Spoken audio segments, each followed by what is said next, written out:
লিটন শান্তরা যখন মিরপুরে warm up করছেন তেমন সময়ে সেখানে আসার কথা ছিল ফুটবলের সুপারস্টার হামজা চৌধুরীর। তবে প্রত্যাশিত সময়ের চেয়ে দেরি হয়ে যাওয়ায় শেরেবাংলার কাছাকাছি এসেও শেষ পর্যন্ত ফিরে গেছেন হামজা। ততক্ষণে ব্যাটিং বোলিং প্র্যাকটিস শুরু করে দিয়েছিলেন টাইগার ক্রিকেটাররা, আর তাতে বিঘ্ন ঘটাতে চাননি দেশের এই ফুটবল তারকা। দলগত কোনো ট্রেনিং তখনও শুরু হয়নি। ব্যাট কাছে পেলে হাতে নেয়ার কিংবা নকিং করার ইচ্ছা কার না হয়। লিটনও হয়তো ফিল করেছেন সেরকম কিছুই। আবারও যখন পাকিস্তানের বিপক্ষে মাঠে নামার অপেক্ষায় বাংলাদেশ, তখন ব্যাট হাতে লিটনের ভূমিকা নিয়ে চর্চা হওয়াটাই স্বাভাবিক। শেষবার এই ব্যাটের মাধ্যমেই তো টি-20 কাপ্তান আলোড়ন তুলেছিলেন রাওয়ালপিন্ডিতে প্রায় 600 দিন আগে।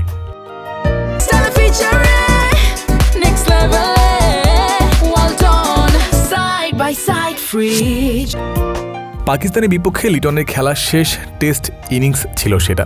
2024 সালের সিরিজের কথা।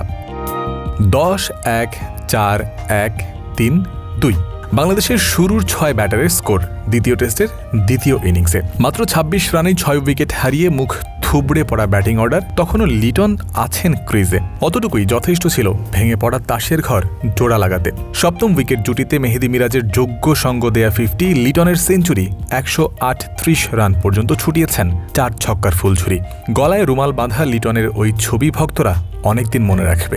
লিটনের ব্যাটের তেজে সেদিন ভুগেছিল পাকিস্তান, এতটাই যে ম্যাচের শেষ ইনিংসে টাইগারদের 2 ওপেনার ছাড়া কারোরই ক্রিজে আসার প্রয়োজনই পড়েনি। পাকিস্তানকে তাদের মাটিতে হোয়াইট ওয়াশ করার ম্যাচে সেরা খেলোয়াড় ডানহাতি এই উইকেট কিপার ব্যাটারি।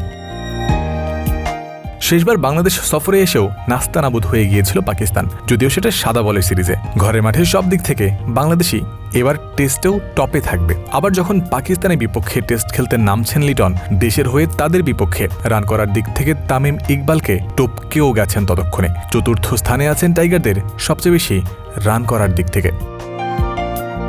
পাকিস্তানের বিপক্ষে টেস্টে লিটনের মোট রান এই মুহূর্তে 480। উপরে থাকা সাকিব আল হাসানের থেকে পিছিয়ে আছেন 66 রানে, হাবিবুল বাশারের থেকে পিছিয়ে 74 রানে এবং সবচেয়ে বেশি রান করা মুশফিকুর রহিমের থেকে পিছিয়ে আছেন 86 রানে।